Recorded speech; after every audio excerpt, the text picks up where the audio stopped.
Good morning. I have a winter safari thing going on today. I don't know, it just happened. Um, it's just what we gathered off of my couch while I was picking up clothes that I needed to put away. So, uh, winter safari it is. If you can't be for you, how can you expect anyone else to? You have to love yourself first to expect respectable treatment from others. You are your first and foremost relationship in your life. You're with you from the beginning to the end. And depending on your childhood, a lot of people walk around with these missing pieces, and they are hoping for Prince or Princess Charming to come in. A father figure, a mother figure, a mentor, or a lover or partner to fill that hole, or some sort of success to prove their worth, their value, enough esteem and validation from external sources to fill that hole, that they are good enough, they're worthy and worthwhile. Whatever it is they were lacking sufficient amounts of as children, they still have that empty cup inside waiting to be filled. And unfortunately, what most people don't recognize is that once we reach adulthood, it is actually up to us to fill that cup. So we spend an entire lifetime, some of us, seeking for enough from others, from things, from achievement, from esteem, external validation, external sources, and it will never be enough. That too, like happiness, has to come from within you.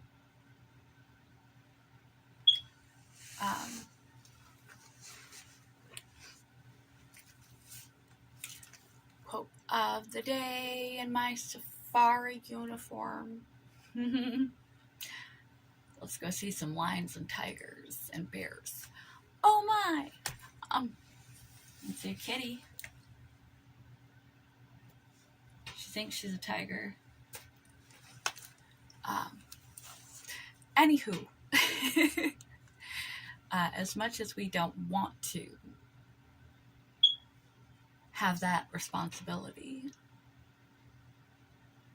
to soothe ourselves, to support ourselves, to validate and approve of ourselves, to heal, to hold, to comfort, to soothe, to encourage ourselves, we do have that opportunity and duty to do so. If you wish to have more sustained happiness, also known as fulfillment in your life, to start to eliminate that gaping hole, you have to start being supportive of yourself.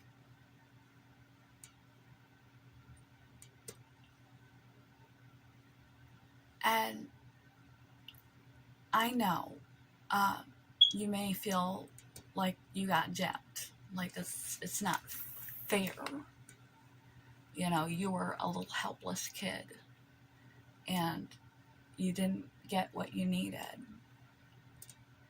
Of course, You still want what you didn't get when you were small, and you want it in the way that you would have gotten it when you were small, from someone else telling you that what you said was valid, that your boundaries were worth upholding, that your words were worth listening to, that you were good enough, that your worth wasn't based on your success, that you were heard, understood, and loved unconditionally, that you were intelligent, powerful, strong, smart, capable,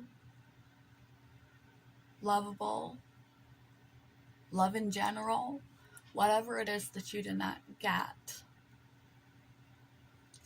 that you want it, and you want it in the same way that you would have gotten it if you were small. But it doesn't work like that. We can't go backward. We can't go back in time and be children again. And only children are provided for. We can get guidance and good support networks to help bolster us, bolstering ourselves. But once we become adults, we have to provide for ourselves that which was lacking in our emotional needs bank when we were growing up. No amount of outside supply is going to fill that hole.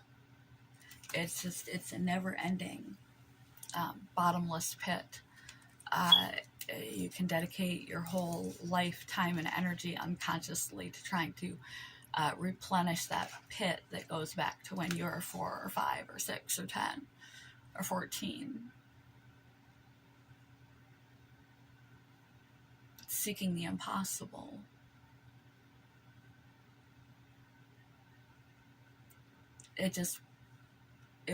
No amount will be enough. It'll never be enough.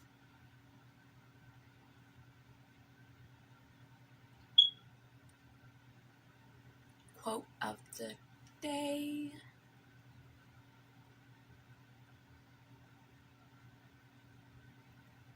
If you can't be for you,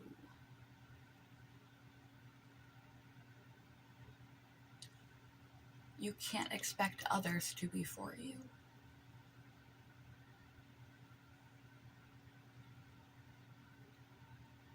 I could take this quote in a couple different directions, but I decided, instead of going to the, optimism, confidence, with an appropriate level of keeping your ego in check, is attractive, and self-bashing and insecurity and dependencies and things are not an attractive asset. And if you approve of yourself, others will approve of you. That direction. But instead, I thought it would be more appropriate to take it in the self-love direction. People don't understand a lot of times that self-love is not TLC, so to speak. They think of it as a latte, or getting your nails done, or binging on Netflix, or whatever. And those are ways to care for yourself. But as far as emotional intelligence coping, you have to parent yourself. You have to make up for lost time and lost things internally, from you to you. You must learn to speak to yourself and interact with yourself like you actually like yourself. We are our own worst critics. We're so hard on ourselves. And that is the voice you hear more than any other voice your whole life. Once you start approving of you, once you start liking you, some of the other pieces that are difficult in relationships will begin to fall into place on their own. Because you begin to change when you truly start accepting yourself and seeing yourself as a human. I suggest in the mornings when you're waking up and you look in the mirror, truly look at the person staring back at you. See the human being. We see ourselves in bits and pieces. See yourself as a living, breathing human. In all that you are and all that you've been through. See the person staring back at you and have a moment of connection, recognition, and compassion for yourself. You need to provide yourself what you didn't get through the way that you treat yourself, through the way that you talk to yourself, through the emotional support, encouragement, advice, comfort, soothing, warmth,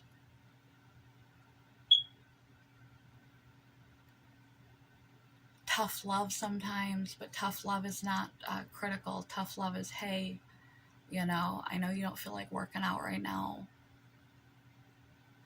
but you haven't for a couple of days, and you feel better when you do, so you need to get out of bed and do it, because in the long run you'll regret it if you don't. You'll feel guilty later, and it's better for your health to just go ahead and do it. 3 days is a long enough break. Self-love is saying, hey, 1 glass of wine was plenty with dinner. You don't need to have that second or third glass. Self-love, that is tough love, is saying, hey, I know you want to stay up. It's 11. I know you want to stay up till 2 and finish watching this Netflix movie marathon, but sleep is critical for all manner of your health, and it's become a priority in your life, and you prioritize yourself. So you need to get to bed. I'm not saying get soft on yourself. Just don't be so cruel, and don't look to fill that hole from childhood through tangible things, touchable things. You can have some fun experiences with yourself. That can be relationship building. But you need to talk to yourself the way that you would talk to your very best friend, the way that you would talk to your own child, if they were in your situation, in your circumstance, going through what you're going through throughout a day. Feeling and thinking what you're feeling and thinking, experiencing what you're thinking, experiencing what you're experiencing what you're feeling, going through your circumstances and your situation. You need to begin to talk to yourself like you're talking to the person that you care about the most.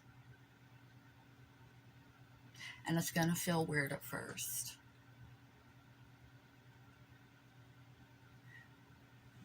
Because you've had a lifelong habit of derision and critiquing yourself.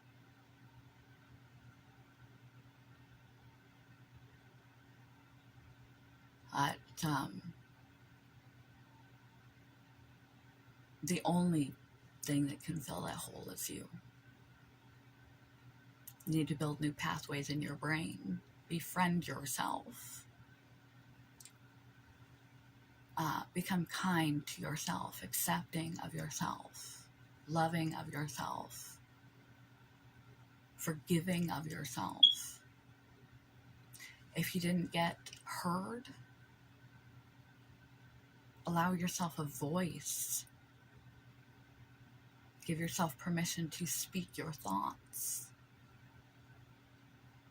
Don't admonish yourself or second guess or say you're not smart enough to join this conversation. You'll just embarrass yourself. You Don't do that. Celebrate yourself. Encourage yourself. Comfort yourself. It starts with you. And the more effective a relationship you can have with yourself, the more you can repair some of that damaged places in you, the more full your cup, the less you will look for someone in your life who can potentially fill your gaps, someone to fix you or complete or supplement your broken pieces. And the more you will look for someone that you just enjoy spending time with, that is additive to your life, that you will look for people in your life to be in your life because you choose them, you enjoy time with them, and you want them in your life. I have a choice to ask someone for what I want or need.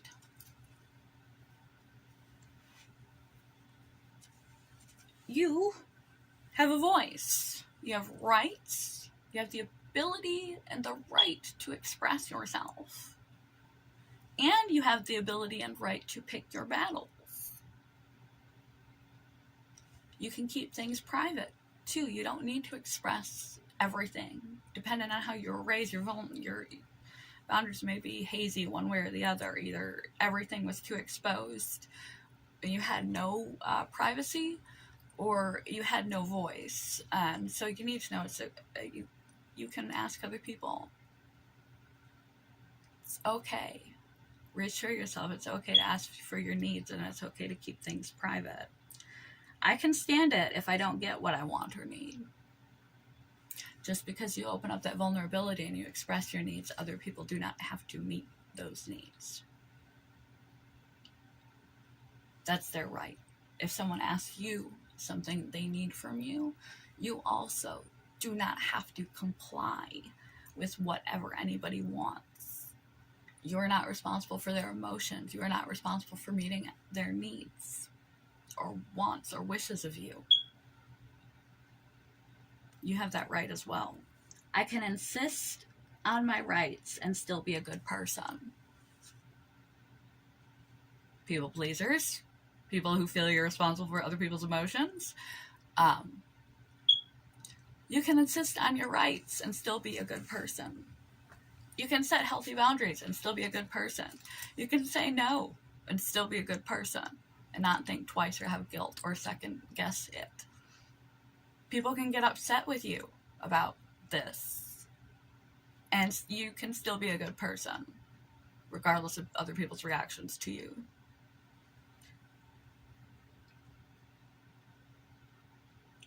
I sometimes have a right to assert myself, even though I may inconvenience others.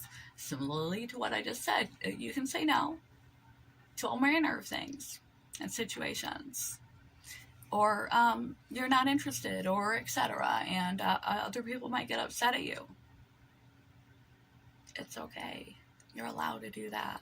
Treat yourself like your own best friend. Talk to yourself like your own best friend. Don't call yourself names. Don't treat yourself and talk to yourself the way that you would never talk to somebody else, or allow someone to talk to you or talk to your loved ones. You need to learn to really be your own supply of nurturance, your own supply of security and safety, your own supply of love, your own supply of comfort, your own supply of your emotional needs. And you're capable of doing that. You are capable, you are competent, you are capable and effective. You are more intelligent than you realize. You are capable of providing those needs to yourself. And eventually, the more that you supply your own emotional needs, the less you will feel gypped for having to do it yourself instead of having got what you needed when you were young, because the truth of it is almost no one does.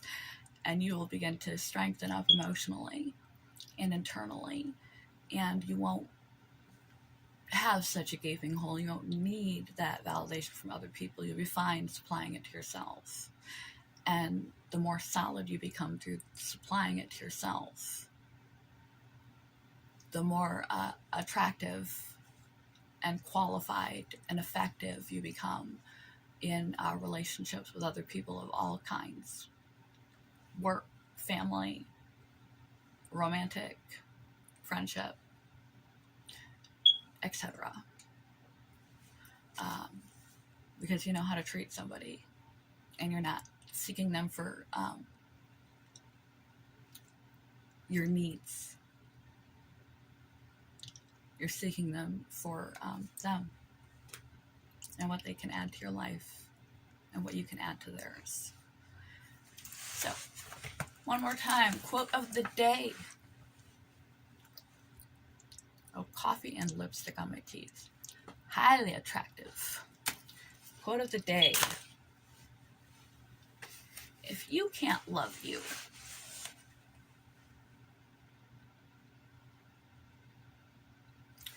you can't look to others to love you. And if you can't love you, you can't properly love others. You love you. If you expect others to love you, you'll have a much happier life spending your time with your best friend than your own worst enemy.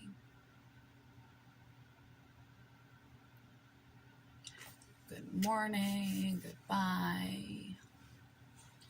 Oh, happy day, oh, happy day. I woke up at 1 a.m. today. I fell asleep at 5 right after work, and so I'm awake super early and I'm unenergetic. And I got nothing else to say. Hey. Hey, hey, hey. Pat hair.